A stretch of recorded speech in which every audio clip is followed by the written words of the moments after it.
Asambleísta Gastón Gagliardo. Muchas gracias, presidente. Buenos días, compañeros. En lo que tiene que ver con esta reforma a la ley orgánica de la función legislativa, debo decirles que tuvimos una experiencia, presidente, en lo que tiene que ver a la consulta prelegislativa en la ley que desarrollamos de educación intercultural bilingüe. Debo decirles que este proceso que lo iniciamos en la comisión generó algunas situaciones en las cuales, por lo menos a mí personalmente, me llamó la atención. ¿Qué ocurrió en estos procesos que viajamos en algunas provincias del país? De que desgraciadamente algunos dirigentes de estas comunidades tenían todo organizado.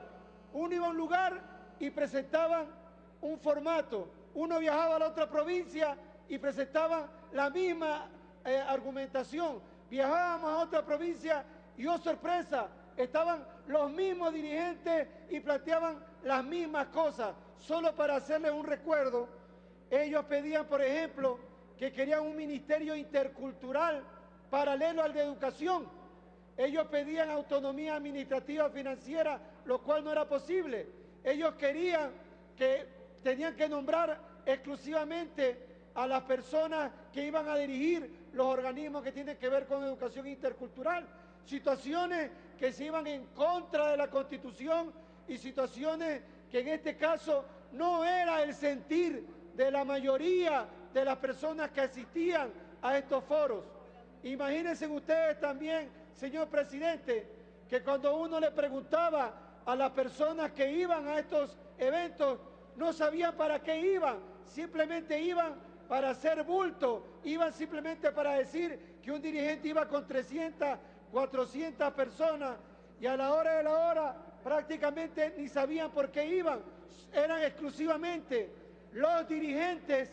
quienes planteaban la propuesta e incluso, compañeros, escúcheme bien y no me va a dejar de mentir el que fue presidente, lamentablemente no está aquí,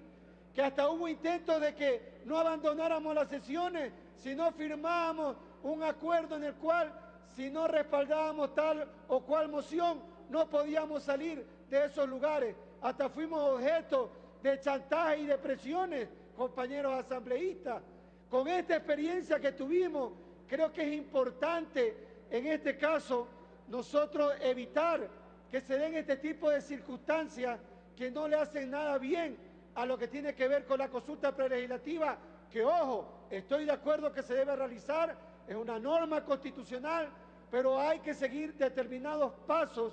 para que no se den este tipo de irregularidades que nosotros la vivimos en carne propia al visitar algunas comunidades,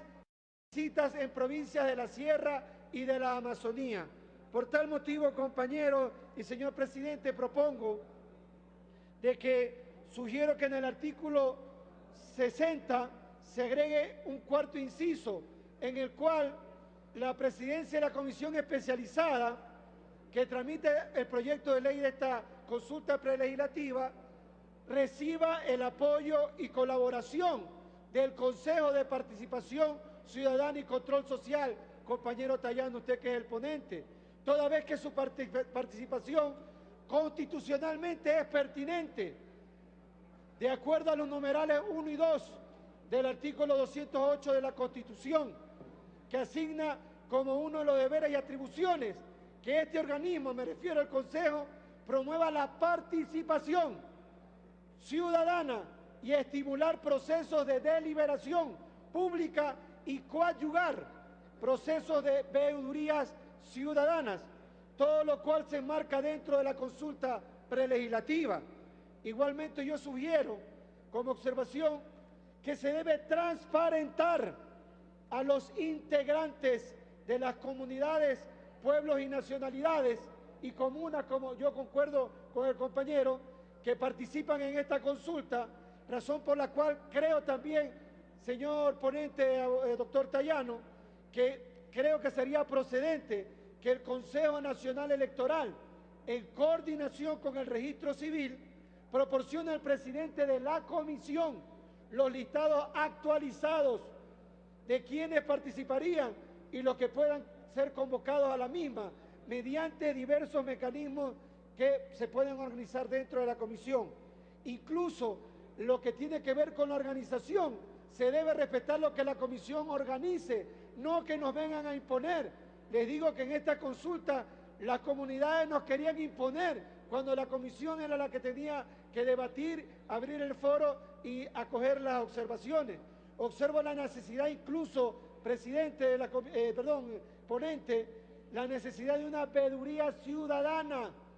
designada por el Consejo a fin de que certifique la transparencia del proceso de esta consulta y que ese informe se anexe a los resultados del proceso. Es decir, que aquí podemos nosotros garantizar de que ese pedido de estos pueblos y comunidades, en este caso la veeduría, dé fe y se pueda hacer, en este caso, un informe anexado al que presenta la comisión. Mi segunda observación tiene que ver que se debe determinar la responsabilidad del presidente de la comisión sobre el proceso de difusión de los temas de la consulta, la elaboración y aprobación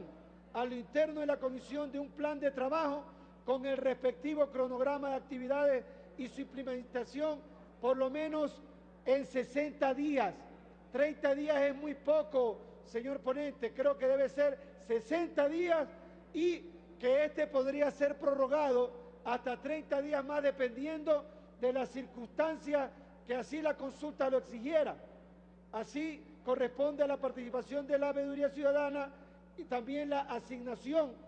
de los recursos económicos para la consulta por parte del presidente de la Asamblea. Esto obviamente tiene un costo económico. Nosotros tuvimos problemas en lo que tiene que ver con los viáticos, con los traslados, el local donde iba a ser la reunión, con la forma de llevar la papelería necesaria. Para esto se requiere recursos económicos y en algunos casos van a ser medianamente elevados y otros probablemente van a ser de altos costos. Entonces, creo yo que dentro de esa planificación y cronograma,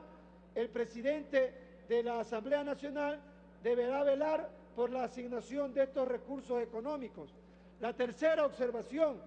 sugiriendo que se incorpore un numeral adicional al artículo 7 del proyecto de ley que sustituiría al artículo 12 de la actual ley orgánica de la ley de la función legislativa, asignando como función y atribución de la presidencia de la Asamblea Nacional, como les dije, la asignación de los recursos para la ejecución de una consulta prelegislativa en base al presupuesto de gasto que presente el presidente de la comisión y bajo su entera responsabilidad. Insisto una vez más, compañeros, nosotros vivimos un proceso comparado a la consulta prelegislativa en una ley y debo confesarle que en muchos casos no se pudo transmitir lo que querían las comunidades. Ya había directrices y la gente que acudía ahí ni enterada de lo que se estaba tratando. Y la gente que estaba ahí, en algunos casos, no puedo generalizar, era manipulada y no sabían qué mismo querían y lo que pedían eran cosas que iban en contra de la Constitución y en algunos casos nosotros fuimos sensibles al acoger muchas de las solicitudes que nos hicieron, pero siempre respetando lo que tiene que ver con la Constitución y la ley. Así que, compañeros, yo creo que este tema es vital para la consulta prelegislativa, determinar pasos importantes y con la experiencia que tuvimos, tratar de dejar a un lado esos errores que pudieron darse y que nos ayudaron para en este día abonar con observaciones a favor de este proyecto. Muchas gracias, presidente.